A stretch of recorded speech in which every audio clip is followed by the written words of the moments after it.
18th March 2025 ಉತ್ತರ ಪ್ರದೇಶನ ಮೀರತ್ನ ನಿವಾಸಿಯಾದಂತಹ ಬಬ್ಲು ಅವರು police ಸ್ಟೇಷನ್ಗೆ ಹೋಗಿ ಪೊಲೀಸರ ಮುಂದೆ ಕೂತ್ ಹೇಳ್ತಾರೆ, ಒಂದು ತಿಂಗಳ ಹಿಂದೆ ಹೋಳಿ ಮತ್ತು ತನ್ನ ಮಗಳ ಬರ್ತ್ಡೇಯನ್ನ ಆಚರಿಸಬೇಕು ಅಂತ ಹೇಳಿ ನಮ್ಮ ಅಣ್ಣ ಲಂಡನ್ ನಿಂದ ಇಂಡಿಯಾಗೆ ಬಂದಿದ್ದ.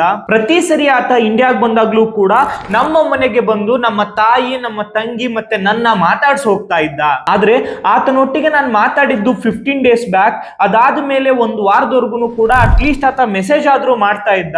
ಕಳೆದ ಒಂದು ವಾರದಿಂದ ಆತ ಮೆಸೇಜ್ ಕಾಲ್ ಏನೂ ಕೂಡ ಮಾಡ್ತಿಲ್ಲ. ಸೊ ನಮಗನಿಸ್ತಿದೆ ಆತ ಏನೋ ಸಮಸ್ಯೆನಲ್ಲಿದ್ದಾನೆ, ದಯವಿಟ್ಟು ನಮ್ಮ ಅಣ್ಣನನ್ನ ಹುಡುಕ್ ಕೊಡಿ ಅಂತ ಹೇಳಿ ಒಂದು ಕಂಪ್ಲೇಂಟ್ ರಿಜಿಸ್ಟರ್ ಮಾಡ್ತಾರೆ. ಇಲ್ಲಿ ಮಿಸ್ಸಿಂಗ್ ಆಗಿರುವಂತಹ 29 ವಯಸ್ಸಿನ ಸೌರಭ್ ರಾಜ್ಪೂತ್ ಏನಿದ್ದಾರೆ, ಮರ್ಚೆಂಟ್ ನೇವಿನಲ್ಲಿ UK ನಲ್ಲಿ ಕೆಲಸ ಮಾಡ್ತಾ ಇದ್ರು. ಒಂದು ತಿಂಗಳ ಹಿಂದೆ ತನ್ನ ಮಗು ಮತ್ತೆ ತನ್ನ ಹೆಂಡತಿಯ ಬರ್ತ್ಡೇ ಒಟ್ಟಿಗೆ ಹೋಳಿ ಹಬ್ಬನು ಕೂಡ ಆಚರಣೆ ಮಾಡ್ಕೊಂಡು ಹೋಗ್ಬೋದು ಅಂತ ಹೇಳಿ ಊರಿಗೆ ಬಂದಿದ್ರು. ಅದಾಗಿ ಸ್ವಲ್ಪ ದಿನ ಆದ್ಮೇಲೆ ಅವರ ಫ್ಯಾಮಿಲಿ ಜೊತೆಗೆ ಅವ್ರಿಗೆ ಯಾವುದೇ ತರನಾದಂತಹ ಕಾಂಟ್ಯಾಕ್ಟ್ ಆಗಿಲ್ಲ, ಎಲ್ಲಿದ್ದಾರೆ ಅನ್ನೋದ್ರ ಬಗ್ಗೆನೂ ಕೂಡ ಅವ್ರಿಗೆ ಸುಳಿವಿಲ್ಲ. ನೋಡಿ, ಒಬ್ಬ ಮದುವೆ ಆಗಿರುವಂತಹ ವ್ಯಕ್ತಿ ಮಿಸ್ಸಿಂಗ್ ಆಗಿದ್ದಾನೆ ಅಥವಾ ಮದುವೆ ಆಗಿರುವಂತಹ ಮಹಿಳೆ ಮಿಸ್ಸಿಂಗ್ ಆಗಿದ್ದಾಳೆ ಅಂದ್ರೆ ಡೆಫಿನೆಟ್ಲಿ ಅವರ ಗಂಡ ಅಥವಾ ಹೆಂಡತಿಯ ಮೇಲೆನೆ ಡೌಟ್ ಹೋಗುತ್ತೆ. ಅಂಡ್ ಅದೇ ತರನೇ ಈ ಕಂಪ್ಲೇಂಟ್ ಕೊಡಕ್ ಬಂದಿರುವಂತಹ ಬಬ್ಲು ಅವ್ರನ್ನ ಕೇಳಿದಾಗ್ಲೂ ಕೂಡ ಅವರ ಕಂಪ್ಲೀಟ್ ಡೌಟ್ ಇರೋದು ಸೌರಭ್ ಅವರ ಹೆಂಡತಿಯ ಮೇಲೆ. ಏನಾಗಿದೆ ಅನ್ನೋದು ಗೊತ್ತಿಲ್ಲ, ಆದ್ರೆ ಸೌರಭ್ ಹೆಂಡತಿ ನಮ್ಮನ್ನ ಆತನೊಟ್ಟಿಗೆ ಮಾತಾಡಕ್ ಬಿಡ್ತಿಲ್ಲ ಅಂತಿದ್ರು. ಮೀರತ್ ಪೊಲೀಸ್ ಸೇಮ್ ಡೇ ಈ ಕೇಸ್ ನ ರಿಜಿಸ್ಟರ್ ಮಾಡ್ಕೊಂಡು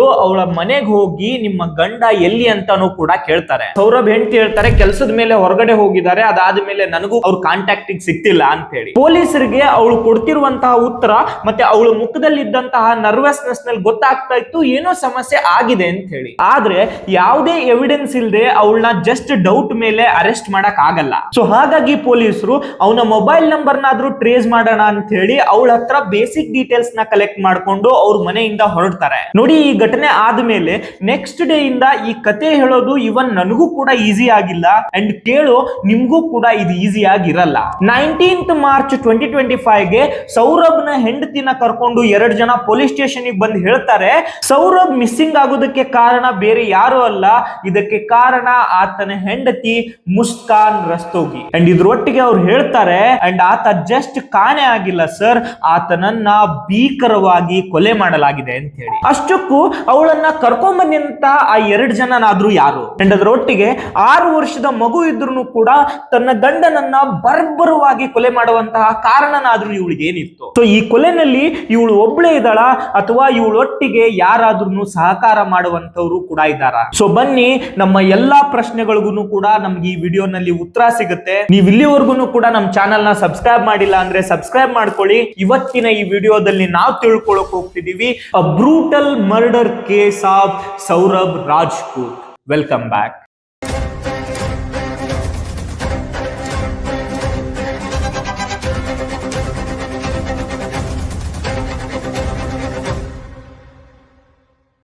ಸೌರಭ್ ಮತ್ತೆ ಮುಸ್ಕಾನ್ 2016ರಲ್ಲಿ ಒಬ್ರನ್ನೊಬ್ರು ತುಂಬಾನೇ ಇಷ್ಟಪಟ್ಟು ಮದುವೆ ಆಗಿದ್ರು. ಇದೊಂದು ಲವ್ ಮ್ಯಾರೇಜ್. ತುಂಬಾನೇ ಹೊಂದ್ಕೊಂಡು ಚೆನ್ನಾಗಿ ಕಾಣುವಂತಹ ಈ ಕಪಲ್ಗೆ 2019ರಲ್ಲಿ ಒಂದು ಹೆಣ್ಣು ಮಗು ಕೂಡ ಆಗುತ್ತೆ. ಮರ್ಚೆಂಟ್ ನೇವಿನಲ್ಲಿ ಕೆಲಸ ಮಾಡ್ತಿದ್ದಂತಹ ಸೌರಭ್ ಒಳ್ಳೆ ಸ್ಯಾಲರಿ ಕೂಡ ಬರ್ತಾ ಇತ್ತು, ಒಳ್ಳೆ ಹೆಂಡತಿ, ಒಂದು ಮಗು ಕೂಡ ಆಗಿದೆ, ಒಂದು ಪರ್ಫೆಕ್ಟ್ ಫ್ಯಾಮಿಲಿ ತರಾನೇ ಇದು ಕಾಣಿಸ್ತಾ ಇತ್ತು. ಎಷ್ಟೋ ಮೀಡಿಯಾ ರಿಪೋರ್ಟ್ ಗಳ ಪ್ರಕಾರ ಅವರ ಮನೆಯಲ್ಲಿ ಇವನ್ ಬಿಗಿನಿಂಗ್ ಅವರ ಲವ್ ಆಗಿರ್ಬೋದು, ಮದುವೆ ಟೈಮ್ ಆಗಿರ್ಬೋದು, ಅವಾಗ್ಲಿಂದನೂ ಕೂಡ ಇದನ್ನ ಅಪೋಸ್ ಮಾಡ್ತಾ ಬಂದಿದ್ರು. ಆದ್ರೂ ಕೂಡ ತಾನು ಪ್ರೀತಿಸಿರುವಂತಹ ಹುಡುಗಿನೇ ಮದುವೆ ಆಗ್ಬೇಕು ಅಂತ ಹೇಳಿ ಸೌರಭ್ ಅವರ ವಿರುದ್ಧವಾಗಿ ಹೋಗಿ ಮುಸ್ಕಾನ್ ನ ಮದುವೆ ಆಗಿದ್ದ. ಈತ ಮರ್ಚೆಂಟ್ ನೇವಿ ಆಫೀಸರ್ ಆಗಿರೋದ್ರಿಂದಾಗಿ ಈತನ ಕೆಲಸ ಯಾವ ರೀತಿ ಇರ್ತಿತ್ತು ಅಂದ್ರೆ, ಹೋದ್ರೆ 2 ತಿಂಗಳು 3 ತಿಂಗಳು ಕೆಲಸಕ್ಕೋಸ್ಕರ ಊರಿಂದ ಹೊರಗಡೆನೆ ಇರ್ಬೇಕಾಗ್ತಾ ಇತ್ತು. ಇವನ್ ತನ್ನ ಹೆಂಡತಿ ಜೊತೆಗೆ ಸಮಯ ಕಳಿಬೇಕು ಅಂತ ಇದ್ದಂತಹ ಈತ ತನ್ನ ಕೆಲ್ಸಕ್ಕೂ ಕೂಡ ರಿಸೈನ್ ಮಾಡಿದ್ದ. ನೋಡಿ, ಈತ ಇಷ್ಟಪಟ್ಟಿರುವಂತಹ ಹುಡುಗಿನ ಮದುವೆ ಆಗಿದ್ದು ಮತ್ ಸಡನ್ ಆಗಿ ಈ ಕೆಲಸನ ಬಿಟ್ಟಿದ್ರಿಂದಾಗಿ ಅವರ ಫ್ಯಾಮಿಲಿಗೆ ಅನ್ಸಕ್ ಸ್ಟಾರ್ಟ್ ಆಗುತ್ತೆ, ಸೌರಭ್ ಈಗ ಮದುವೆ ಆಗಿರೋದ್ರಿಂದಾಗಿ ಆತ ಹೆಂಡತಿ ಏನ್ ಹೇಳ್ತಾಳೆ ಅದನ್ನೇ ಕೇಳ್ತಿದ್ದಾನೆ ಅಂತ ಹೇಳಿ. ಇವನ್ ಮಾತುಗಳಿಂದಾಗಿ ಅದು ಜಗಳಕ್ಕೂ ಕೂಡ ತಿರುಗುತ್ತೆ. ಸೊ ಇದರಿಂದ ದೂರ ಇರಬೇಕು ಅಂತ ಹೇಳಿ ಸೌರಭ್ ತನ್ನ ಹೆಂಡತಿನ ಕರ್ಕೊಂಡು ಅದೇ ಮೀರತ್ ನಲ್ಲಿ ಬೇರೆ ಕಡೆಗೆ ಮನೆ ಮಾಡ್ಕೊಂಡು ಅಲ್ಲಿ ವಾಸ ಮಾಡ್ಲಿಕ್ಕೆ ಸ್ಟಾರ್ಟ್ ಮಾಡ್ತಾನೆ. ನೋಡಿ, ಸೌರಭ್ಗೆ ಅವನ ತಂದೆ, ತಾಯಿ ಮತ್ತೆ ಆತನ ತಮ್ಮನನ್ನ ಬಿಟ್ಟಿರುವಂತದ್ದು ಅಷ್ಟು ಈಸಿ ಆದಂತಹ ಕೆಲಸ ಆಗಿರ್ಲಿಲ್ಲ. ತುಂಬಾ ಫ್ಯಾಮಿಲಿಗೆ ಅಟ್ಯಾಚ್ಡ್ ಪರ್ಸನ್ ಆಗಿದ್ರು ಕೂಡ ತನ್ನ ಹೆಂಡತಿಯ ಖುಷಿಗೋಸ್ಕರ ಈತ ತನ್ನ ಮನೆನ ಬಿಟ್ಟು ಬಂದು ಬೇರೆ ಮನೆಯಲ್ಲಿ ಜೀವನ ನಡೆಸ್ತಾ ಇದ್ದ. ಇದ್ರ ಮಧ್ಯದಲ್ಲಿ ಇವ್ರಿಗೆ ಮಗು ಆದ್ಮೇಲಂತ್ರು ಕೂಡ ಆತನ ಖುಷಿಗೆ ಎಂಡ್ ಇರ್ಲಿಲ್ಲ. ಇದೆಲ್ಲದ್ರ ಮಧ್ಯೆ ಒಂದು ದಿನ ಮುಸ್ಕಾನ್ ಮೊಬೈಲ್ಗೆ ಒಂದು ಮೆಸೇಜ್ ಬರುತ್ತೆ. ಆ ಮೆಸೇಜ್ ಇವರಿಬ್ಬರ ಜೀವನವನ್ನ ಇಲ್ಲಿಂದ ಕಂಪ್ಲೀಟ್ ಆಗಿ ಚೇಂಜ್ ಮಾಡುತ್ತೆ. ನೋಡಿ, ಸೌರಭ್ ತನ್ನ ಕುಟುಂಬಕ್ಕೋಸ್ಕರ ತನ್ನ ಕೆಲಸವನ್ನ ಬಿಟ್ಟಿದ್ದ, ತಮ್ಮ ಫ್ಯಾಮಿಲಿನ ಬಿಟ್ಟು ಬೇರೆ ಕಡೆ ಮನೆ ಮಾಡ್ಕೊಂಡಿದ್ದ. ಅದೆಲ್ಲ ಆದ್ರೂ ಕೂಡ ಆತನ ಕೈಗೊಂದು ಮಗು ಬಂದಾಗ ಎಲ್ಲದೂ ಕೂಡ ಅವನಿಗೆ ವರ್ತ್ ಅನಿಸ್ತಾ ಇತ್ತು. ಅದ್ರ ಒಟ್ಟಿಗೆನೆ 2019ರಲ್ಲಿ ಅನ್ಯೂಶುವಲ್ ಥಿಂಗ್ಸ್ ಕೂಡ ನಡೀತಾ ಇತ್ತು. ಮುಸ್ಕಾನ್ ನ ಫ್ರೆಂಡ್ಸ್ ಏನಿದ್ದಾರೆ, ಅವಳು ಸ್ಕೂಲ್ ಓದ್ತಿರುವಾಗ ಅವಳ ಬ್ಯಾಚ್ ನಲ್ಲಿ ಇದ್ದಂತಹ ಎಲ್ಲಾ ಫ್ರೆಂಡ್ಸ್ ಇರುವಂತಹ ಒಂದು ವಾಟ್ಸ್ಆಪ್ ಗ್ರೂಪ್ ಗೆ ಅವಳನ್ನ ಆಡ್ ಮಾಡ್ತಾರೆ. ಅದೇ ವಾಟ್ಸ್ಆಪ್ ಗ್ರೂಪ್ ನಲ್ಲಿ ಇವಳ ಕ್ಲಾಸ್ಮೇಟ್ ಆದಂತಹ ಸಾಹಿಲ್ ಶುಕ್ಲಾನ ಪರಿಚಯ ಕೂಡ ಇವಳಿಗೆ ಆಗುತ್ತೆ. ನೋಡಿ, ಈ ಸಾಹಿಲ್ ಶುಕ್ಲಾನ ಪರಿಚಯ ಅವಳಿಗೆ ಹೊಸದಾಗಿರ್ಲಿಲ್ಲ. ಸ್ಕೂಲಲ್ಲಿ ಇವ್ರು ಒಬ್ರನ್ನೊಬ್ರು ಇಷ್ಟ ಪಡ್ತಾ ಇದ್ರು. ಅದ್ರ ಜೊತೆಗೆ ಇಬ್ರು ಒಟ್ಟಿಗೆ ತುಂಬಾ ಸಮಯನೂ ಕೂಡ ಕಳೀತಾ ಇದ್ರು. ಅಂಡ್ ಬರ್ತಾ ಬರ್ತಾ ಅವ್ರಿಬ್ರ ಪ್ರೇಮ ದೂರ ಆಗುತ್ತೆ. ಅಂಡ್ ಅವ್ರ ಜೀವನ ಅವರು, ಇವ್ರ ಜೀವನ ಇವ್ರು ಅಂತ ಹೇಳಿ ನಡೆಸ್ಕೊಂಡು ಬಂದಿದ್ರು. ಆದ್ರೆ ಈ ವಾಟ್ಸ್ಆಪ್ ಗ್ರೂಪ್ ನಲ್ಲಿ ಮಾತಾಡಕ್ ಸ್ಟಾರ್ಟ್ ಮಾಡಿದ್ಮೇಲೆ ಇವರಿಬ್ರ ಪರ್ಸನಲ್ ಮಾತುಗಳು ಕೂಡ ಸ್ಟಾರ್ಟ್ ಆಗುತ್ತೆ. ಪರ್ಸನಲ್ ಆಗಿ ಮೀಟ್ ಆಗೋದು ಕೂಡ ಸ್ಟಾರ್ಟ್ ಆಗುತ್ತೆ.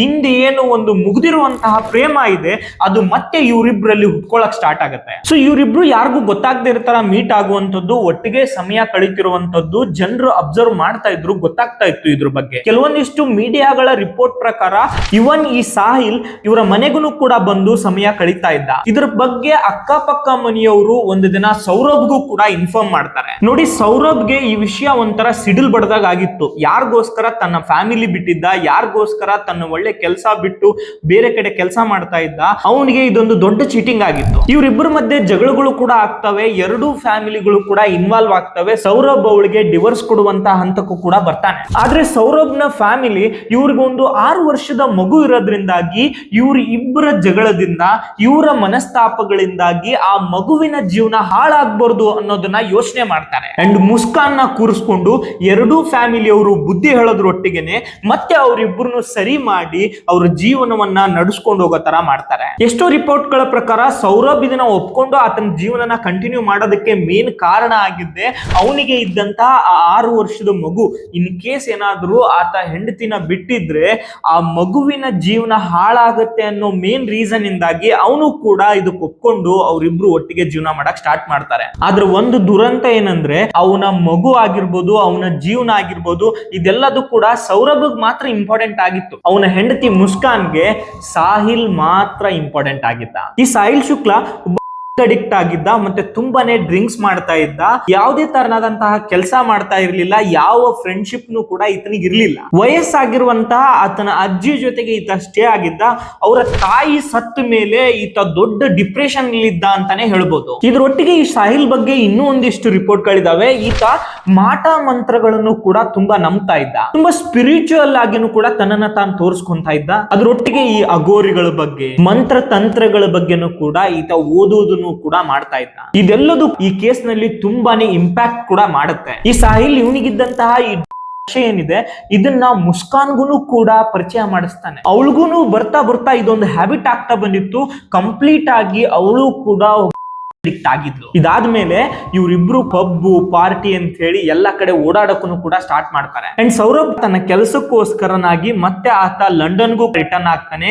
ಆತ ಲಂಡನ್ ಹೋದ್ಮೇಲಂತೂ ಇವ್ರನ್ನ ಕೇಳೋರು ಇರ್ಲಿಲ್ಲ, ಹೇಳೋರು ಕೂಡ ಇರ್ಲಿಲ್ಲ. ಇವರ ನಶೆ ಆಗಿರ್ಬೋದು, ಓಡಾಡೋದಾಗಿರ್ಬೋದು ಇನ್ನೂ ಹೆಚ್ಚಾಗ್ತಾ ಹೋಗುತ್ತೆ. ನೋಡಿ, ಸೌರಭ್ ಅವಳಿಗೆ ದುಡ್ಡು ಕಳಿಸ್ತಾ ಇದ್ದ, ಮನೆಗೆ ಬೇಕಾಗುವಂತಹ ಎಲ್ಲಾ ಅವಶ್ಯ ವಸ್ತುಗಳನ್ನು ಕೂಡ ಮನೆಗೆ ಬರೋ ತರ ಮಾಡ್ತಾ ಇದ್ದ. ಅವಳಿಗೆ ಯಾವುದೇ ಸಮಸ್ಯೆ ಇರ್ಲಿಲ್ಲ, ಆರಾಮಾಗಿ ಜೀವನ ನಡೆಸ್ತಾ ಇದ್ದ.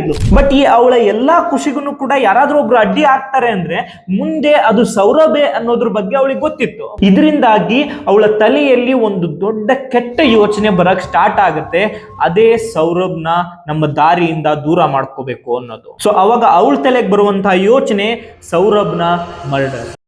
ನೋಡಿ, ಈ ಕೇಸ್ ದೇಶದಾದ್ಯಂತಹ ತುಂಬಾನೇ ಸುದ್ದಿ ಆಗ್ಲಿಕ್ಕೆ ಮತ್ ಇವತ್ತಿಗೂ ಕೂಡ ನಾವು ನೀವು ಇದ್ರ ಬಗ್ಗೆ ಮಾತಾಡ್ತಿದೀವಿ ಅಂದ್ರೆ ಕಾರಣ ಅವಳು ಮಾಡಿದಂತಹ ಪ್ಲಾನ್. ಈ ಪ್ಲಾನ್ ಇವತ್ತಿಗೂ ಡಿಬೇಟಬಲ್ ಆಗಿದೆ. ಹೌದಾ, ಈ ತರನೂ ಮಾಡದ್ಲ ಅನ್ನೋ ತರ ಆಶ್ಚರ್ಯನೂ ಕೂಡ ಹುಟ್ಟಿಸುತ್ತೆ. ಅವಳು ಒಂದು ಹೊಸ ಮೊಬೈಲ್ ಮತ್ತೆ ಹೊಸ ಸಿಮ್ ನ ತಗೊಂಡು ಒಂದು ಸ್ನ್ಯಾಪ್ ಚಾಟ್ ಅಕೌಂಟ್ ಅನ್ನ ಓಪನ್ ಮಾಡ್ತಾಳೆ. ಆ ಏನು ಸಾಹಿಲ್ ಇದ್ದ ಆತನ ತಾಯಿ ಏನ್ ಸತ್ತೋಗಿದ್ದಾಳೆ ಅವಳ ಹೆಸರಲ್ಲಿ, ಆ ಅಕೌಂಟ್ ಇಂದ ಈ ಸಾಹಿಲ್ಗೆ ಮೆಸೇಜ್ ಮಾಡಕ್ ಸ್ಟಾರ್ಟ್ ಮಾಡ್ತಾಳೆ. ಅವನ ತಾಯಿನೇ ಮಾತಾಡ್ತಿದ್ದಾಳೆ ಅನ್ನೋ ತರ. ಆಲ್ರೆಡಿ ಡಿಪ್ರೆಷನ್ ನಲ್ಲಿ ನ ನಶೆನಲ್ಲಿ ಇರ್ತಿದ್ದಂತಹ ಸಾಹಿಲ್ ತನ್ನ ತಾಯಿನೇ ತನಗೆ ಮೆಸೇಜ್ ಮಾಡ್ತಿದ್ದಾಳೆ ಅಂತ ಹೇಳಿ ತುಂಬಾ ಬಲವಾಗಿ ನಂಬಿದ್ದ. ಇವಳು ಆ ಮೆಸೇಜ್ ನಲ್ಲಿ ಹೇಳ್ತಾ ಇದ್ಲು, ನೀನು ನಿನ್ನ ಹೆಚ್ಚಿನ ಸಮಯನ ಈ ಮುಸ್ಕಾನ್ ಜೊತೆಗೇನೆ ಕಳಿಬೇಕು, ಅವಳು ಹೇಳ್ದ ಹಾಗೆ ಕೇಳು, ನಿನ್ನ ಜೀವನ ಸರಿ ಆಗುತ್ತೆ, ಇದೆಲ್ಲದ್ರಿಂದ ನೀನ್ ಹೊರಗೆ ಬರ್ತೀಯಾ ಅಂತ ಹೇಳಿ ಆತನನ್ನ ನಂಬಿಸ್ತಾ ಇತ್ತು. ಎಮೋಷನಲಿ ಈ ಸಾಹಿಲ್ ಆತನ ತಾಯಿ ಜೊತೆಗೆ ಕನೆಕ್ಟೆಡ್ ಇರೋದ್ರಿಂದಾಗಿ ಮತ್ತೆ ಈ ದೆವ್ವ ಭೂತಗಳಲ್ಲಿ ಈತನಿಗೆ ನಂಬಿಕೆ ಇರೋದ್ರಿಂದಾಗಿ ಆತ ತನ್ನ ತಾಯಿನೇ ಮೆಸೇಜ್ ಮಾಡ್ತಿದ್ದಾಳೆ ಅಂತ ಹೇಳಿ ಬಲವಾಗಿ ನಂಬಿದ್ದ. ಈ ಟೈಮ್ ನ ಯೂಸ್ ಆಗಿ ತಗೊಂಡಂತಹ ಮುಸ್ಕಾನ್ ಅವಳ ತಲೆಯಲ್ಲಿದ್ದಂತಹ ಪ್ಲಾನ್ ನ ಅವನ ಒಳಗಡೆ ಇನ್ಸರ್ಟ್ ಮಾಡ್ತಾ ಬರ್ತಾಳೆ. ಒಂದು ಕಡೆಗೆ ಪ್ರೇಯಸಿ ಆದಂತಹ ಮುಸ್ಕಾನು ಅದೇ ವಿಷಯ ಹೇಳ್ತಾ ಇದ್ಲು, ಇನ್ನೊಂದು ಕಡೆಗೆ ಆತ ತಾಯಿ ಅಂತ ನಂಬ್ಕೊಂಡಿರುವಂತಹ ಮೆಸೇಜಸ್ ಗಳು ಕೂಡ ಅದೇ ತರ ಬರ್ತಾ ಇತ್ತು. ಈಗ ಸಾಹಿಲ್ ಸೌರಭ್ ನನ್ನ ಸಾಯಿಸ್ಲಿಕ್ಕೆ ಸಂಪೂರ್ಣವಾಗಿ ರೆಡಿ ಆಗಿದ್ದ. ಇವರಿಬ್ರು ಸೇರಿ ತಮ್ಮ ಪ್ರಿಪರೇಷನ್ ಕೂಡ ಸ್ಟಾರ್ಟ್ ಮಾಡ್ತಾರೆ. ಮಾರ್ಕೆಟ್ ಅಲ್ಲಿ ಹೋಗಿ ದೊಡ್ಡ ದೊಡ್ಡ ಚಾಕುಗಳನ್ನು ಕೂಡ ತಗೊಂತಾರೆ. ಅದ್ರೊಟ್ಟಿಗೆ ಮುಸ್ಕಾನ್ ನನಗೆ ನಿದ್ದೆನೆ ಬರ್ತಾ ಇಲ್ಲ, ನನಗೆ ಹೆಲ್ತ್ ಇಶ್ಯೂ ಇದೆ ಅಂತ ಹೇಳಿ ಮಲ್ಟಿಪಲ್ ಮೆಡಿಕಲ್ ಶಾಪ್ ಹೋಗಿ ನಿದ್ದೆ ಮಾತ್ರೆಗಳನ್ನು ಕೂಡ ತಗೋತಾಳೆ. ಎಲ್ಲ ರೆಡಿ ಇಟ್ಕೊಂಡು ಇವ್ರು ಕಾಯ್ತಾ ಇದ್ರು ಒಂದು ಅವಕಾಶ ಸಿಗ್ಲಿ ಅಂತ ಹೇಳಿ. ಆ ಅವಕಾಶ ಇವ್ರನ್ನ ಹುಡುಕೊಂಡು ಬರುತ್ತೆ. 24th ಫೆಬ್ರವರಿಗೆ ಸೌರಭ್ UK ಇಂದ ಇಂಡಿಯಾಗೆ ಬರ್ತಾನೆ. ನೆಕ್ಸ್ಟ್ ಡೇ ಅಂದ್ರೆ 25th ಗೆ ಇದೇ ಮುಸ್ಕಾನ್ ನ ಬರ್ತ್ಡೇ ಕೂಡ ಇತ್ತು. ಅವಳ ಬರ್ತ್ಡೇ ನಲ್ಲೇ ಸರ್ಪ್ರೈಸ್ ಕೊಡೋಣ, ಹಾಗೇನೆ ಮಗು ಬರ್ತ್ಡೇನು ಕೂಡ ಆಗುತ್ತೆ, ಹೋಳಿ ಹಬ್ಬನು ಕೂಡ ಮಾಡ್ಕೊಂಡು ಹೋಗ್ಬೋದು ಅನ್ನೋದು ಆತನ ಪ್ಲಾನ್ ಆಗಿತ್ತು. ಹಂಗೇನೆ ಮುಸ್ಕಾನ್ ನ ಪ್ಲಾನ್ ಪ್ರಕಾರ ಅವಳು ಕೂಡ ಅವಳ ಬರ್ತ್ಡೇ ದಿನಾನೇ ಅವತ್ತಿನ ರಾತ್ರಿ ಅವನಿಗೆ ಸ್ಲೀಪಿಂಗ್ ಟ್ಯಾಬ್ಲೆಟ್ಸ್ ಕೂಡ ಹಾಕ್ತಾಳೆ. ಆದ್ರೆ ಈ ಟ್ಯಾಬ್ಲೆಟ್ಸ್ ಅವನಿಗೆ ಯಾವುದೇ ಎಫೆಕ್ಟ್ ಮಾಡಲ್ಲ. ಅವತ್ತು ಆತ ಕಂಪ್ಲೀಟ್ ನಿದ್ದೆನಲ್ಲಿ ಇರ್ಲಿಲ್ಲ, ಸ್ವಲ್ಪ ಎಚ್ಚರವಾಗಿದ್ದ. ಸೊ ಹಾಗಾಗಿ ಅವಳು ಅವತ್ತು ರಿಸ್ಕ್ ತಗೊಳ್ಳಲ್ಲ. ನೆಕ್ಸ್ಟ್ ಡೇ ಆತನಿಗೆ ಎಕ್ಸ್ಟ್ರಾ ಟ್ಯಾಬ್ಲೆಟ್ ಗಳನ್ನ ಆಡ್ ಮಾಡಿ ಮತ್ತೆ ಸ್ಲೀಪಿಂಗ್ ಟ್ಯಾಬ್ಲೆಟ್ ಗಳನ್ನು ಕೂಡ ಹಾಕ್ತಾಳೆ. ಸೊ ಆವತ್ತು ಸೌರಭ್ ಆ ಟ್ಯಾಬ್ಲೆಟ್ ಗಳಿಂದಾಗಿ ಗಾಢ ನಿದ್ರೆಗೆನೆ ಜಾರಿದ್ದ. ತಡ ಮಾಡದೆ ಮುಸ್ಕಾನ್ ಮಧ್ಯರಾತ್ರಿ ಸಾಹಿಲ್ಗೆ ಕಾಲ್ ಮಾಡಿ ಹೇಳ್ತಾಳೆ, ಆತ ಮಲ್ಕೊಂಡಿದ್ದಾನೆ, ನೀನ್ ಬಾ ಅಂತ ಹೇಳಿ. ಅಲ್ಲಿಗೆ ಸಾಹಿಲ್ ಬರ್ತಾನೆ. ಮೊದಲನೇದಾಗಿ ಇದೇ ಮುಸ್ಕಾನ್ ಮಾರ್ಕೆಟ್ ಇಂದ ತಂದಿರುವಂತಹ ಚಾಕುನ ತಗೊಂಡು ಸೌರಭ್ನ ಕುತ್ತಿಗೆನೆ ಜೋರಾಗಿ ಚುಚ್ಚುತ್ತಾಳೆ. ಆತ ಒದ್ದಾಡಬಾರ್ದು ಅಂತ ಹೇಳಿ ಈ ಸಾಹಿಲ್ ಅವನ ಕೈ ಕಾಲ್ಗಳನ್ನು ಕೂಡ ಹಿಡ್ಕೊಂಡಿದ್ದ. ಒನ್ಸ್ ಆತನ ಬಾಡಿ ಮೂವ್ಮೆಂಟ್ ಸ್ಟಾಪ್ ಆದ್ಮೇಲೆ ಈ ಸಾಹಿಲ್ ಆತನ ತಲೆಯನ್ನ ಆತನ ದೇಹದಿಂದಾನೇ ಸಪರೇಟ್ ಮಾಡ್ತಾನೆ. ಅಂಡ್ ಇಬ್ರು ಸೇರಿ ಆತನನ್ನ ಕೈಗಳು ಕಾಲ್ಗಳನ್ನ ಸಪರೇಟ್ ಆಗಿ ಕಟ್ ಮಾಡ್ತಾರೆ. ನನಗೆ ಬಾಯಿಂದ ಹೇಳಕ್ಕೆ ಇಷ್ಟು ಅನ್ಕಂಫರ್ಟಬಲ್ ಆಗುತ್ತೆ. ಒಂದ್ಸರಿ ನೀವು ಇಮ್ಯಾಜಿನೇಷನ್ ಮಾಡ್ಕೊಳ್ಳಿ, ಅವ್ರಿಬ್ರು ಕೂಡ ರಕ್ತ ಸಿಕ್ತವಾಗಿದ್ರು ಆತನನ್ನ ಕಟ್ ಮಾಡೋದು ನಿಲ್ಸಿರ್ಲಿಲ್ಲ. ಇದಾದ್ಮೇಲೆ ಈ ಸಾಹಿಲ್ ಏನಿದ್ದಾನೆ ಆತನ ದೇಹದ ಕೆಲವೊಂದಿಷ್ಟು ಭಾಗಗಳನ್ನ ಸರ್ಟನ್ ಮೀಡಿಯಾ ರಿಪೋರ್ಟ್ ಗಳ ಪ್ರಕಾರ ತಲೆ ಮತ್ತೆ ಕೈಯನ್ನ ತಗೊಂಡು ಉಳಿದಿರುವಂತಹ ದೇಹವನ್ನ ಅವಳು ಮಲ್ಕೋತಿದ್ದಂತಹ ಬೆಡ್ ನ ಕೆಳಗಡೆ ಇದ್ದಂತಹ ಸ್ಟೋರೇಜ್ ಬಾಕ್ಸ್ ನಲ್ಲಿ ಹಾಕ್ತಾನೆ. ಆತ ಅಲ್ಲಿಂದ ಹೋದ್ಮೇಲೆ ಮುಸ್ಕಾನ್ ಅದೇ ಬೆಡ್ ಮೇಲೆ ಮಲ್ಕೊಂಡು ಅವತ್ತಿನ ದಿನಾನು ಕೂಡ ಕಳೀತಾಳೆ. ಅಂಡ್ ಮಲ್ಟಿಪಲ್ ಮೀಡಿಯಾ ಸೋರ್ಸ್ ಗಳ ಪ್ರಕಾರ ಆತ ಆ ಪಾರ್ಟ್ ನ ತಗೊಂಡು ಬ್ಲಾಕ್ ಮ್ಯಾಜಿಕ್ ನು ಕೂಡ ಅವತ್ ರಾತ್ರಿ ಮಾಡಿರ್ತಾನೆ. ಆ ನೆಕ್ಸ್ಟ್ ಡೇ ಸಾಹಿಲ್ ಒಂದು ನೀಲಿ ಡ್ರಮ್ ನ ತಗೊಂಡು ಒಂದು 50 kg ಸಿಮೆಂಟ್ ನ ತಗೊಂಡು ಅವಳ ಮನೆಗೆ ಬರ್ತಾನೆ. ಇವರಿಬ್ರು ಸೇರಿ ಆತನ ದೇಹವನ್ನ ಮತ್ತೊಂದು ಸಾರಿ ತುಂಡು ಮಾಡಿ ಆ ಬ್ಯಾರಲ್ ಒಳಗಡೆ ಹಾಕಿ ಅದ್ರ ಮೇಲೆ ಆ ಕಲಸಿರುವಂತಹ ಸಿಮೆಂಟ್ ನ ಕಂಪ್ಲೀಟ್ ಆಗಿ ಆಡ್ ಮಾಡ್ತಾರೆ. ನೋಡಿ, ಯಾರೊಟ್ಟಿಗೆ ತನ್ನ ಜೀವನವನ್ನೇ ಕಳಿಬೇಕು ಅಂತ ಹೇಳಿ ತನ್ನ ತಂದೆ ತಾಯಿ ಬಿಟ್ಟು ಬಂದು ಸಪರೇಟ್ ಮನೆ ಮಾಡ್ಕೊಂಡು ಜೀವನ ಮಾಡ್ತಿದ್ನು, ಅದೇ ಸೌರಭ್ ಈಗ ಸಿಮೆಂಟ್ ನಲ್ಲಿ ಕಲ್ಲಾಗಿ ಹೋಗಿದ್ದ. ಇವ್ರ ಎಲ್ಲಾ ಮನೆನೂ ಕೂಡ ಕಂಪ್ಲೀಟ್ ಆಗಿ ಕ್ಲೀನ್ ಮಾಡ್ತಾರೆ. ಬಂದವ್ರಿಗೆ ಯಾರಿಗೂ ಕೂಡ ಗೊತ್ತೇ ಆಗಲ್ಲ. ಆ ರೀತಿಯಾಗಿ ಇವ್ರು ಅದನ್ನ ನೀಟಾಗಿ ಇಟ್ಟಿದ್ರು. ಯಾರಾದ್ರೂ ಬಂದ್ರು ಕೂಡ ಅವ್ನು ಸೌರಭ್ ಎಲ್ಲೋ ಹೊರಗಡೆ ಹೋಗಿದ್ದಾನೆ ಅಂತ ಹೇಳ್ಕೋಬಹುದು ಅಂತ ಹೇಳಿ. ಅಂಡ್ ನೆಕ್ಸ್ಟ್ ಡೇ ಒಂದು ಪ್ಲಾನ್ ಮಾಡ್ತಾರೆ. ಮುಸ್ಕಾನ್ ತನ್ನ ಮಗುನ ತನ್ನ ತವ್ರ ಮನೆಗೆ ಕಳಿಸ್ತಾಳೆ. 1-2 ದಿನ ನಾನು ಗಂಡ ಹೆಂಡತಿ ಇಬ್ರು ಸೇರಿ ಎಲ್ಲಾದ್ರೂ ಹೊರಗಡೆ ಹೋಗ್ತೀವಿ ಅಂತ ಹೇಳಿ, ನಮ್ಮ ಮಗುನ ನೀವೇ ಇಟ್ಕೊಳ್ಳಿ ಅಂತ ಹೇಳಿ ಅವ್ರ ತವ್ರ ಮನೆಯಲ್ಲಿ ಬಿಟ್ಟಿರ್ತಾಳೆ. ಸಾಹಿಲ್ ಮತ್ತೆ ಮುಸ್ಕಾನ್ ಸೇರಿ 5th ಮಾರ್ಚ್ಗೆ ಹಿಮಾಚಲ್ ಪ್ರದೇಶಗೂ ಕೂಡ ಹೋಗ್ತಾರೆ. ನೋಡಿ, ಇದೊಂದು ಜಸ್ಟ್ ಹಂಗೆ ರಿಲೀಫ್ಗೋಸ್ಕರ ಇಬ್ರು ಒಟ್ಟಿಗೆ ಟೈಮ್ ಕಳಿಬೇಕು ಅಂತೇಳಿ ಹೋಗಿರುವಂತಹ ಟ್ರಿಪ್ ಆಗಿರ್ಲಿಲ್ಲ. ಇದು ಅವರ ಪಾರ್ಟ್ ಆಫ್ ದಿ ಪ್ಲಾನ್ ಆಗಿತ್ತು. ಇವಳ ಹತ್ರ ಸೌರಭ್ನ ಮೊಬೈಲ್ ಇತ್ತು. ಇವಳು ಅಲ್ಲಿ ಹೋದ ಮೇಲೆ ಎಲ್ಲಾ ಫ್ರೆಂಡ್ಸ್ ರಿಲೇಟಿವ್ಸ್ ಗೂ ಕೂಡ ಅವ್ರಿಬ್ರು ಗಂಡ ಹೆಂಡತಿ ಎಂಜಾಯ್ ಮಾಡೋದಕ್ಕೋಸ್ಕರ ಟ್ರಿಪ್ ಹೋಗಿದ್ದಾರೆ ಅನಿಸ್ಲಿ ಅಂತ ಹೇಳಿ ಒಳ್ಳೆ ಒಳ್ಳೆ ಫೋಟೋಗಳನ್ನ ತೆಗೆದು ಸ್ಟೇಟಸ್ ಕೂಡ ಹಾಕ್ತಾ ಇದ್ಲು. ಅಂಡ್ ಯಾರೇ ರಿಪ್ಲೈ ಮಾಡಿದ್ರು ಕೂಡ ಅವ್ರಿಗೆ ಸಮಯ ಕೊಟ್ಟು ಅವ್ರ ಜೊತೆ ಮಾತಾಡ್ತಾ ಇದ್ಲು, ಸೌರಭ್ನೇ ಮಾತಾಡ್ತಿದ್ದಾನೆ ಅನ್ನೋ ತರ. ಅಂಡ್ ಒಂದು ಕಡೆಗೆ ಸೌರಭ್ನ ಫ್ಯಾಮಿಲಿ ಕಡೆಯಿಂದನೂ ಕೂಡ ಮೆಸೇಜಸ್ ಬರ್ತಾ ಇತ್ತು. ಎಸ್ಪೆಷಲಿ ಅವರ ತಂಗಿ ಆತನಿಗೆ ಮೆಸೇಜ್ ಮಾಡ್ತಾ ಇದ್ಲು, ನಾನ್ ನಿನ್ನನ್ನ ಮೀಟ್ ಆಗಿನೇ ಹೋಗ್ಬೇಕು ಅಂತ ಹೇಳಿ ಮನೇಲಿ ವೇಟ್ ಮಾಡ್ತಾ ಇದ್ದೀನಿ, ಬಂದು ನನಗೆ ಮೀಟ್ ಆಗು ಅಂತ ಹೇಳಿ. ಸೊ ಆ ಮೆಸೇಜಸ್ಗೆ ಯಾವುದೇ ತರನಾದಂತ ಸರಿಯಾದಂತ ರಿಪ್ಲೈ ಇವಳು ಮಾಡಿರಲ್ಲ. ಇವನ್ ಆ ಟ್ರಿಪ್ ಮುಗಿಸ್ಕೊಂಡು ಇವ್ರು ವಾಪಸ್ಸು ಬರ್ತಾರೆ. ಹೋಳಿ ಹಬ್ಬನೂ ಕೂಡ ಆಗುತ್ತೆ. ಅದಾದ್ಮೇಲೂ ಕೂಡ ಅವನ ಫ್ಯಾಮಿಲಿ ಕಡೆಯಿಂದ ಕಾಲ್ ಬರ್ತಾನೆ ಇತ್ತು. ಅಟ್ಲೀಸ್ಟ್ ಅವ್ನು ಮೀಟ್ ಆಗ್ತಾನೆ ಇಲ್ವಾ, ಮೀಟ್ ಆಗ್ತಾನೆ ಅನ್ನೋದಾದ್ರೆ ನಾನು ನಮ್ಮ ಮನೇಲಿ ಇರ್ತೀನಿ, ಇಲ್ಲ ಅಂದ್ರೆ ನಾನು ನನ್ನ ಗಂಡನ ಮನೆಗೆ ಹೋಗ್ತೀನಿ ಅಂತ ಹೇಳಿ ಅವ್ರ ತಂಗಿ ವೇಟ್ ಮಾಡ್ತಾ ಇದ್ರು. ಯಾವಾಗ ಅವಳ ಮೆಸೇಜ್ಗೆ ರಿಪ್ಲೈ ಕೂಡ ಬರ್ದೇ ಇರಕ್ ಸ್ಟಾರ್ಟ್ ಆಗುತ್ತೆ, ಅವಳು ಮೇಲಿಂದ ಮೇಲೆ ಕಾಲ್ ಮಾಡಕ್ ಸ್ಟಾರ್ಟ್ ಮಾಡ್ತಾಳೆ. ಅಂಡ್ ಇಲ್ಲಿಂದ ಅವರ ಕಂಪ್ಲೀಟ್ ಫ್ಯಾಮಿಲಿ ಮುಸ್ಕಾನ್ಗೂ ಕೂಡ ಕಾಲ್ ಮಾಡಕ್ ಸ್ಟಾರ್ಟ್ ಮಾಡ್ತಾರೆ. ಬಟ್ ಅವಳು ಯಾವುದೇ ತರನಾದಂತ ರೆಸ್ಪಾನ್ಸೇ ಮಾಡ್ತಾ ಇರ್ಲಿಲ್ಲ ಇವಳಿಗೆ. ಸೌರಭ್ ಫ್ಯಾಮಿಲಿ ಅವ್ರಿಗೆ ಈ ಡೌಟ್ ತುಂಬಾನೇ ಜಾಸ್ತಿ ಆಗ್ತಾ ಹೋಗುತ್ತೆ. 18th ಮಾರ್ಚ್ಗೆ ಅವರ ತಮ್ಮ ಆದಂತಹ ಬಬ್ಲು ಹೋಗೊಂದು ಮಿಸ್ಸಿಂಗ್ ಕಂಪ್ಲೇಂಟ್ ಕೂಡ ರಿಜಿಸ್ಟರ್ ಮಾಡ್ತಾರೆ. ಅದೇ ಸೇಮ್ ಡೇನೆ ಪೊಲೀಸ್ನವರು ಕೂಡ ಅವರಿಬ್ಬರ ಮನೆಗೆ ಹೋಗಿ ಸೌರಭ್ನ ಬಗ್ಗೆ ಅವನ ಹೆಂಡತಿಗೆ ಕ್ವಶನ್ ಕೂಡ ಮಾಡ್ತಾರೆ. ಬಟ್ ಸ್ಟಾರ್ಟಿಂಗ್ ಅಲ್ಲಿ ಹೇಳ್ದ ಹಾಗೆ ಆತ ಎಲ್ಲಿ ಹೋಗಿದ್ದಾನೋ ಅದ್ರ ಬಗ್ಗೆ ಗೊತ್ತಿಲ್ಲ, ನಾನು ಕೂಡ ಕಾಲ್ ಮಾಡ್ತಿದ್ದೀನಿ ಅಂತ ಹೇಳಿ ಇವಳು ಏನೋ ಒಂದು ಮ್ಯಾನೇಜ್ ಮಾಡಿದ್ರು. ಓಕೆ, ಆತನ ಮೊಬೈಲ್ ನ ನೆಟ್ವರ್ಕ್ ಬೇಸ್ ಮೇಲೆ ಟ್ರೇಸ್ ಮಾಡೋಣ ಅಂತ ಹೇಳಿ ಅವಳನ್ನ ಅಲ್ಲೇ ಬಿಟ್ಟು ಇವರು ವಾಪಸ್ ಪೊಲೀಸ್ ಸ್ಟೇಷನ್ ಹೋಗಿ, ಯಾಕಂದ್ರೆ ಅವಳನ್ನ ಅರೆಸ್ಟ್ ಮಾಡೋ ತರ ಇರ್ಲಿಲ್ಲ, ಬಾಡಿ ಸಿಕ್ಕಿಲ್ಲ, ಅವಳೇ ಏನಾದ್ರೂ ಮಾಡಿದಾಳೆ ಅನ್ನೋ ತರ ಯಾವುದೇ ಪ್ರೂಫ್ ಪೊಲೀಸರ ಹತ್ರ ಇರ್ಲಿಲ್ಲ. ನೋಡಿ, ಕೆಲವೊಂದಿಷ್ಟು ಮೀಡಿಯಾಗಳಲ್ಲಿ ಇದು ಕೂಡ ಮೆನ್ಷನ್ ಆಗಿದೆ. ಈ ಪೊಲೀಸರು ಬಂದು ಹೋದ ಮೇಲೆ ಆ 6 ವರ್ಷದ ಮಗು ಏನಿತ್ತು ಅದನ್ನ ಅಕ್ಕಪಕ್ಕ ನೇಬರ್ಸ್ ಕೇಳ್ತಾರೆ, ನಿಮ್ಮ ತಂದೆ ಎಲ್ಲಿದ್ದಾನೆ ಅಂತ ಹೇಳಿ. ಅವಾಗ ಆ ಮಗು ಹೇಳುತ್ತೆ, ನಮ್ಮ ತಂದೆ ಆ ನೀಲಿ ಕಲರ್ ನ ಡ್ರಮ್ ನಲ್ಲಿ ಇದ್ದಾನೆ ಅಂತ ಹೇಳಿ. ಈ ವಿಷಯನ ಪೊಲೀಸರು ಅವ್ರ ಕಡೆಯಿಂದ ಅವ್ರು ಕನ್ಫರ್ಮ್ ಮಾಡಿಲ್ಲ, ಬಟ್ ಮೋಸ್ಟ್ ಆಫ್ ದ ಮೀಡಿಯಾಗಳಲ್ಲಿ ಈ ವಿಷಯನ ಟೆಲಿಕಾಸ್ಟ್ ಮಾಡಿದ್ದಾರೆ. ಪೊಲೀಸರು ಬಂದು ಹೋದ ಮೇಲೆ ಮುಸ್ಕಾನ್ಗೆ ಒಂಥರದ ಭಯ ಸ್ಟಾರ್ಟ್ ಆಗಿತ್ತು. ಹೇಗಾದ್ರೂ ಮಾಡಿ ಇದರಿಂದ ತಪ್ಪಿಸ್ಕೋಬೇಕು ಅಂತ ಹೇಳಿ ತನ್ನ ಮಗಳನ್ನ ಕರ್ಕೊಂಡು ತನ್ನ ತವ್ರ ಮನೆಗೂ ಕೂಡ ಹೋಗ್ತಾಳೆ. ಹೋಗಿ ತನ್ನ ತಾಯಿ ಎದುರುಗಡೆಗೆ ಆಗಿರುವಂತಹ ಸಂಪೂರ್ಣ ಡೀಟೇಲ್ಸ್ ನ ಇವಳು ಹೇಳ್ಕೊತಾಳೆ. ಇವಳಿಗೆ ಒಂದು ನಂಬಿಕೆ ಇತ್ತು ಅನ್ಸುತ್ತೆ, ನಾನು ಏನೇ ವರ್ಸ್ಟ್ ಕೆಲಸ ಮಾಡಿದ್ರು ಕೂಡ ತಾಯಿ ಅನ್ನೋಳು ನನಗೆ ಸಪೋರ್ಟ್ ಮಾಡೇ ಮಾಡ್ತಾಳೆ ಅಂತ ಹೇಳಿ. ಆದ್ರೆ ತಾಯಿ ಅನ್ನೋಳು ಎಷ್ಟು ಸಪೋರ್ಟ್ ಮಾಡ್ತಾಳೋ ಅಷ್ಟರೊಟ್ಟಿಗೆನೆ ಅದೇ ತಾಯಿಗೆ ಮನುಷ್ಯತ್ವ ಅನ್ನೋದು ಇರುತ್ತೆ ಅನ್ನೋದ್ರ ಬಗ್ಗೆ ಇವಳಿಗೆ ಗೊತ್ತಿರ್ಲಿಲ್ಲ. ಆ ತಾಯಿ ತನ್ನ ಮಗಳ ಮತ್ತೆ ಅವಳ ಫ್ರೆಂಡ್ ಆದಂತಹ ಸಾಹಿಲ್ ನ ಲವ್ ಸ್ಟೋರಿ ಏನಿತ್ತು ಅದನ್ನ ಕಂಪ್ಲೀಟ್ ಆಗಿ ಅವಳ ಗಂಡನಿಗೂ ಕೂಡ ಹೇಳ್ತಾಳೆ. ಅವ್ರ ಗಂಡ ಹೆಂಡತಿ ಇಬ್ರು ಸೇರಿ ತಮ್ಮ ಮಗಳನ್ನ ಕರ್ಕೊಂಡು ಮೀರತ್ ಪೊಲೀಸ್ ಸ್ಟೇಷನ್ಗೆ ಬಂದು ಕೂತ್ಕೊಂಡಿದ್ದಾರೆ. ನಾನು ನಿಮ್ಗೆ ಸ್ಟಾರ್ಟಿಂಗ್ ಅಲ್ಲೇ ಹೇಳಿದ್ದೆ, ಆ 2 ಜನ ಬೇರೆ ಯಾರು ಆಗಿರ್ಲಿಲ್ಲ, ಅವಳ ತಂದೆ ತಾಯಿನೇ ಆಗಿದ್ರು. ಪೊಲೀಸರು ಈ ಕಂಪ್ಲೀಟ್ ಕಥೆನ ಕೇಳಿ ಶಾಕ್ ಆಗಿದ್ರು. ವಾಪಸ್ ಅವಳನ್ನ ಕರ್ಕೊಂಡು ಆ ಮನೆಗೂ ಕೂಡ ಹೋಗ್ತಾರೆ. ಅಲ್ಲಿದ್ದಂತಹ ಆ ನೀಲಿ ಡ್ರಮ್ ಅನ್ನು ಕೂಡ ಅವರು ಎವಿಡೆನ್ಸ್ ಆಗಿ ಕಲೆಕ್ಟ್ ಮಾಡ್ಕೋತಾರೆ. ನೋಡಿ, 4 ರಿಂದ 5 ಜನ ಪೊಲೀಸರು ಅದನ್ನ ಅಳಗಾಡ್ಸಕ್ ಪ್ರಯತ್ನ ಪಟ್ಟರು ಕೂಡ ಅದನ್ನ ಅಳಗಾಡ್ಸೋದು ಕೂಡ ಅವ್ರಿಗೆ ಕಷ್ಟ ಆಗಿತ್ತು. ತುಂಬಾ ಜನ ಪೊಲೀಸರು ಸೇರ್ಕೊಂಡು ಆ ಡ್ರಮ್ ನ ಕಟ್ ಮಾಡಿ ಹೊರಗಡೆ ತೆಗೆದಾಗ ಕಂಪ್ಲೀಟ್ ಆಗಿ ಅವ್ರ ಕಣ್ಣಿಗೆ ಬರೀ ಸಿಮೆಂಟ್ ಮಾತ್ರ ಕಾಣಿಸ್ತಾ ಇತ್ತು. ಅದನ್ನ ಒಂದು ಡ್ರಿಲ್ಲಿಂಗ್ ಮಿಷಿನ್ ತರಿಸಿ ದೊಡ್ಡ ದೊಡ್ಡ ಸುತ್ತಿಗೆಗಳನ್ನ ತರಿಸಿ ಒಡೆದು ಪೀಸ್ ಮಾಡಿ ಪೋಸ್ಟ್ ಮಾರ್ಟಮ್ ಡಿಪಾರ್ಟ್ಮೆಂಟ್ ನಿಗೆ ಕಳಿಸ್ತಾರೆ. ಸೊ ಫಾರೆನ್ಸಿಕ್ ಡಿಪಾರ್ಟ್ಮೆಂಟ್ ನವ್ರು ಹೇಳೋ ಪ್ರಕಾರ ಸಣ್ಣ ಸಣ್ಣ ಮಷಿನ್ ಗಳಿಂದ ಕೊರೆದು ತೆಗೆದ್ರೂ ಕೂಡ ಆತನ ದೇಹ ತುಂಬಾ ಕೆಟ್ಟದಾಗಿ ಒಳಗಡೆ ಕೊಳತೋಗಿತ್ತು ಅಂತ ಹೇಳಿ. ಅದರಲ್ಲೇ ಪೋಸ್ಟ್ ಮಾರ್ಟಮ್ ಮಾಡಿ ಅಳಿದು ಉಳಿದಂತಹ ದೇಹದ ತುಣುಕುಗಳನ್ನ ಸೌರಭ್ನ ಫ್ಯಾಮಿಲಿಗೂ ಕೂಡ ಹ್ಯಾಂಡ್ ಓವರ್ ಮಾಡ್ತಾರೆ. ಆ ಫ್ಯಾಮಿಲಿ ತಮ್ಮ ಮಗನ ಅಂತಿಮ ಸಂಸ್ಕಾರವನ್ನು ಮಾಡಿ ಈ ಮುಸ್ಕಾನ್ ಮೇಲೆ ಹಿಡಿ ಶಾಪ ಹಾಕುತ್ತೆ. ನೋಡಿ, ಈ ಶಾಹಿಲ್ ಮತ್ತೆ ಮುಸ್ಕಾನ್ ನ ಅರೆಸ್ಟ್ ಮಾಡಿರುವಂತಹ ಪೊಲೀಸರು ಹೇಳ್ತಾರೆ, ಅವರನ್ನ ಪೊಲೀಸ್ ಸ್ಟೇಷನ್ ಇಂದ ಕೋರ್ಟ್ಗೆ ಕರ್ಕೊಂಡು ಹೋಗೋದು ಕೂಡ ತುಂಬಾ ಕಷ್ಟ ಆಗ್ತಾ ಇತ್ತು ಅಂತ ಹೇಳಿ. ಯಾಕಂದ್ರೆ ಈ ಕೇಸ್ ಇಡೀ ದೇಶದಾದ್ಯಂತಾನೆ ಸದ್ದು ಮಾಡಿತ್ತು. ಒಂದು ಮನುಷ್ಯತ್ವದ ವಿರುದ್ಧವಾಗಿ ನಡ್ಕೊಂಡಂತಹ ಒಂದು ಭೀಕರ ಕೃತ್ಯ ಅಂತಾನೆ ಇದನ್ನ ಹೇಳ್ಬೋದು. ಎಷ್ಟೋ ಜನ ಅವ್ರನ್ನ ಕೋರ್ಟ್ ಮುಂದ್ಗಡೆಗೆ ಹೊಡೆದು ಸಾಯಿಸುವಂತಹ ಪ್ರಯತ್ನಗಳನ್ನು ಕೂಡ ಮಾಡ್ತಾರೆ. ಆದ್ರೆ ಪೊಲೀಸ್ ಟೈಟ್ ಸೆಕ್ಯೂರಿಟಿ ಇತ್ತು ಅಂತಾನೆ ಹೇಳ್ಬೋದು. ಅವ್ರನ್ನ ಸೇಫ್ ಆಗಿ ಕರ್ಕೊಂಡು ಹೋಗ್ಲಾಗುತ್ತೆ ಅಲ್ಲಿಂದ.